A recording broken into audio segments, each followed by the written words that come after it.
अस्सलाम वालेकुम स्टूडेंट्स, इल्मी एकेडमी के यूट्यूब चैनल में खुश आमदीद। स्टूडेंट्स, आपको ये जानकर खुशी होगी कि आज से हम अपने चैनल पे 9th क्लास की फ़िज़िक्स के लेक्चर्स स्टार्ट कर रहे हैं। ये लेक्चर्स आपके लिए बहुत ही ज़्यादा हेल्पफुल होंगे क्योंकि ये लेक्चर्स एक तो पावर पॉइंट की स्लाइड्स की सूरत में तैयार किए गए हैं, जिसमें मैंने और मेरी टीम ने बहुत मेहनत की है। और इन लेक्चर्स का आपको सबसे बड़ा फ़ायदा ये होगा कि एक तो आप इन लेक्चर्स को देख के अपने कॉन्सेप्ट्स को बहुत अच्छे तरीके से क्लियर कर सकेंगे। दूसरा ये कि इन्हीं स्लाइड्स में जो मटेरियल गिवन होगा उनको आप एज नोट्स भी तैयार कर सकते हैं। और इनमें जो आपका कॉन्सेप्ट क्लियर करने के लिए जो मटेरियल अवेलेबल है तो जिससे और ज़्यादा आपको आसानी मिल जाएगी प्रेपरेशन के लिए, और बोर्ड के एग्ज़ाम्स में आप अपने बहुत अच्छे मार्क्स ले सकते हैं। तो आज के इस लेक्चर 1 में हम फ़िज़िक्स 9th क्लास की फ़िज़िक्स के चैप्टर 1 से ही हम स्टार्ट ले रहे हैं।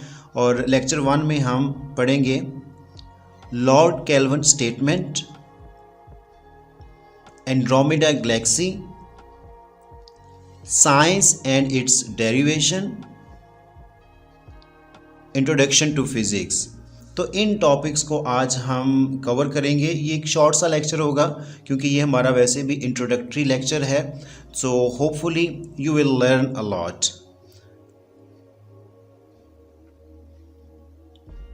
फर्स्ट ऑफ ऑल आप देख सकते हैं कि at the top of the slide this is the topic Lord Kelvin statement. Lord Kelvin statement ये टॉपिक है। और इसके बारे में क्वेश्चन कैसे आ सकता है? क्वेश्चन ये लिखा हुआ है जी, डिस्क्राइब लॉर्ड केल्विन स्टेटमेंट। अगर आपको इस तरह से क्वेश्चन आ जाए तो आप इसके आंसर में क्या लिखेंगे? ये जो पिक्चर आपको नज़र आ रही है ये लॉर्ड केल्विन साहब हैं, जो कि बहुत ही एक्सपर्ट किस्म के साइंटिस्ट गुजरे हैं। तो इन्होंने अपनी जो स्टेटमेंट दी है जिसको लॉर्ड केल्विन स्टेटमेंट कहते हैं वो क्या है? Let's have a look.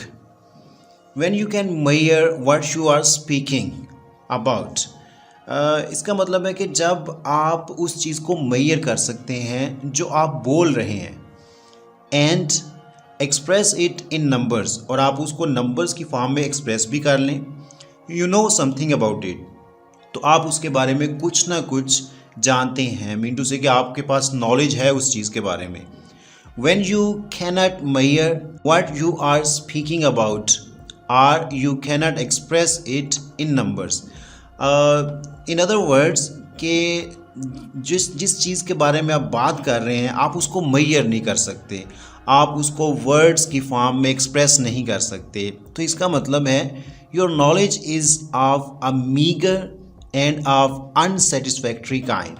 तो इसका मतलब है कि उस चीज़ के बारे में आपका जो नॉलेज है वो नाकाफ़ी है या अनसेटिस्फैक्ट्री है। तो ये लॉर्ड केल्विन साहब की स्टेटमेंट है कि जिस चीज़ को आप मेजर कर सकते हैं, इसका मतलब है या आप उसके बारे में बोल सकते हैं, तो इट मीन कि आपके पास उस चीज़ के बारे में नॉलेज है। और एक ऐसी चीज़ जिसको ना तो आप मेजर कर सकते हैं, ना काउंट कर सकते हैं, ना नंबर्स की फॉर्म में एक्सप्रेस कर सकते हैं, सो इट मीन कि उस चीज़ के बारे में आपका जो नॉलेज है वो नाकाफ़ी है या अनसेटिस्फैक्ट्री है। तो ये जो एक स्टेटमेंट है मैंने उर्दू में भी एक्सप्लेन कर दी है और इंग्लिश में आपके सामने लिखी हुई है इस क्वेश्चन के आंसर के तौर पे। इसको कहते हैं लॉर्ड केल्विन स्टेटमेंट। अक्सर बोर्ड के एग्ज़ाम्स में ये शॉर्ट क्वेश्चन के तौर पे आ जाता है, तो इसको आपको अच्छी तरह से प्रिपेयर कर लेना चाहिए। Next, What do you know about Andromeda? Andromeda is basically name of a galaxy। ये आपको जो गैलेक्सी नज़र आ रही है इसका नाम है Andromeda, this one। So let's see। Andromeda is one of the billions of galaxies of known universe। Students, आपको इस चीज़ का पता होना चाहिए कि यूनिवर्स में बिलियंस ऑफ गैलेक्सीज हैं, जिनमें से Andromeda is one of the known galaxies. जितनी भी गैलेक्सीज को साइंटिस्ट जानते हैं, बारे में कुछ नॉलेज है, तो उनमें से एक गैलेक्सी जो है वो है Andromeda. Next, define science. Science को आपने डिफाइन करना है। So let's see, the word science is derived from the Latin word scientia. ये एक लैटिन वर्ड है साइंशिया, उससे डिराइव किया गया है। साइंस का वर्ड लैटिन वर्ड है साइंशिया, जिससे साइंस का वर्ड डिराइव किया गया है, अखज़ किया गया है। और साइंशिया के मीनिंग्स हैं विच मीन्स नॉलेज। साइंशिया के मीनिंग है नॉलेज। मैं अगेन इसको रिपीट कर रहा हूँ। Science is derived from the Latin word. Latin word है साइंशिया, इससे साइंस का जो वर्ड है वो डिराइव किया गया है और साइंशिया के मीनिंग है knowledge. The knowledge gained through observations and experimentations is called science. Science की डेफिनेशन पे हम जाएं तो साइंस बेसिकली ऐसे नॉलेज को कहते हैं जो हमें ऑब्जर्वेशंस और एक्सपेरिमेंटेशन से मिलता है, तो उसको हम साइंस कहते हैं। Natural philosophy. नेचुरल फिलॉसफी की अगर हम बात करें, is divided into physical sciences and biological sciences. Natural philosophy को डिवाइड किया गया है टू पोर्शंस में। उनमें से एक है फिजिकल साइंसेस। फिजिकल साइंसेस का मतलब है study of non living things, study of non living things. And biological sciences, biological sciences कहते हैं स्टडी ऑफ लिविंग थिंग्स। तो अगर हम नेचुरल फिलॉसफी की बात करें तो नेचुरल फिलॉसफी को दो कैटेगरीज में डिवाइड किया गया है, physical sciences and biological sciences. Physical sciences study of non-living things and biological sciences study of living things.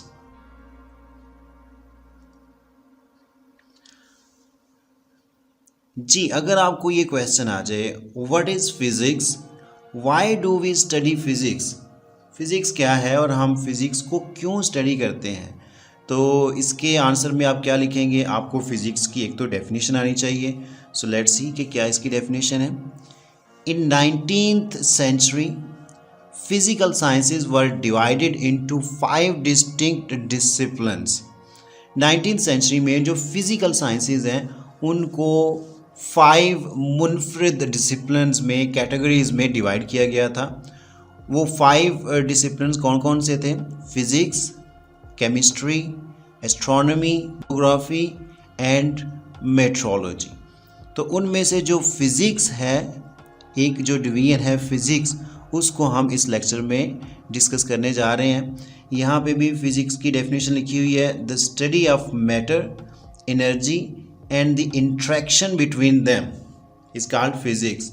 Physics क्या है? बेसिकली ये मैटर, एनर्जी, इन दोनों की स्टडी है और इन दोनों का जो आपस में इंट्रैक्शन है वो भी आता है इस स्टडी में। सो लेट्स सी इधर इसकी डेफिनेशन क्या है। डेफिनेशन जो हमने यहाँ पे पढ़ी है वो भी यहाँ पे ही होगी, स्लाइड में भी।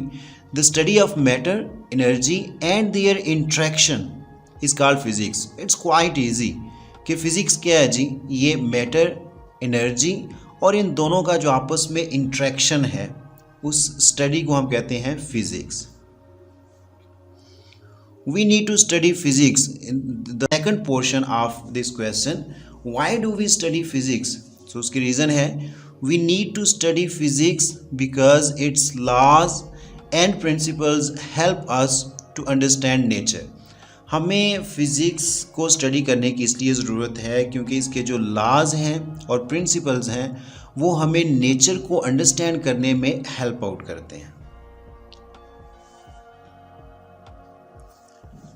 नेक्स्ट, ये क्वेश्चन अक्सर एग्ज़ाम्स में आ जाता है और स्टूडेंट्स को समझ नहीं आती कि क्वेश्चन आ कहाँ से गया है, और क्वेश्चन भी क्वाइट इजी है लेकिन उनको समझ नहीं आ रही तो कि इसमें हम लिखें क्या अभी। How physics made our life easier and faster. Physics ने हमारी ज़िंदगी को कैसे आसान कर दिया है और कैसे तेज़ कर दिया है। तो एक तो ये आप देख रहे हैं जो आपको नज़र आ रहा है, this is called pulling. invention of pulley brought a great revolution in the field of physics. पुली की जो इन्वेंशन है ये एक बहुत बड़ा इनकलाब लेके आई थी फिज़िक्स में, जिससे साइंटिस्ट को बहुत ज़्यादा हेल्प हुई बहुत सी चीज़ों को अंडरस्टैंड करने में, ट्रांसपोर्टेशन में and many more. So let's see. In our daily life we hardly find a device where physics is not involve. अगर हम अपनी डेली लाइफ में देखें तो शायद ही कोई ऐसा डिवाइस होगा जिसमें फ़िज़िक्स इस्तेमाल ना होती हो. Pulleys made it easy to lift heavy loads. Pulley इसकी एक बहुत ही रेलिवेंट एग्जांपल है. पुली की इन्वेंशन ने बहुत सी आसानियां पैदा की हैं हैवी लोड्स को लिफ्ट करने के लिए, उसकी ट्रांसपोर्टेशन के लिए पुली ने हमें बहुत ज़्यादा हेल्प आउट किया है. ये एक ऐसी इन्वेंशन है जिससे our life has become easier and faster. So let's see what is next. Electricity is used not only to get light and heat but also mechanical energy that drives fans, electrical motors and many more electrical appliances. Electricity की invention जो है ये भी एक बहुत ही अच्छी किस्म की इन्वेंशन है जिसने हमें बहुत ज़्यादा हेल्प आउट किया है अपनी डेली लाइफ को एक अच्छे तरीके से गुजारने के लिए. बिकॉज़ इलेक्ट्रिसिटी का इस्तेमाल हमारी लाइफ में बहुत ज़्यादा बढ़ चुका है. ये इलेक्ट्रिकल एनर्जी को हम मैकेनिकल एनर्जी में भी यूज़ करके बहुत से इलेक्ट्रिकल अप्लायंसेस को चलाते हैं और उनसे हम फ़ायदा उठाते हैं. Wind turbines are used to produce pollution free electricity. अगर हम विंड टर्बाइन्स को यूज़ करें तो हमें पोल्यूशन फ्री इलेक्ट्रिसिटी मिल जाती है. इसके अलावा हाइड्रो पावर से भी अगर हम इलेक्ट्रिसिटी जनरेट करते हैं तो वो भी पोल्यूशन फ्री है. So all these are the benefits, all these are the what we can say the main reasons which have made our life easier and faster. Well friend, this is all about today's lecture.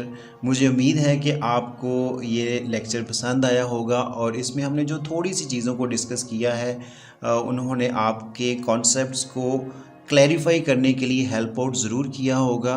तो इसी तरह अभी हम step by step next lectures की तरफ move करते जाएंगे और हम अपना जो फ़िज़िक्स का 9th क्लास की फ़िज़िक्स का सिलेबस है हम कोशिश करेंगे कि जितना जल्दी हो सके हम उसको कवर करें.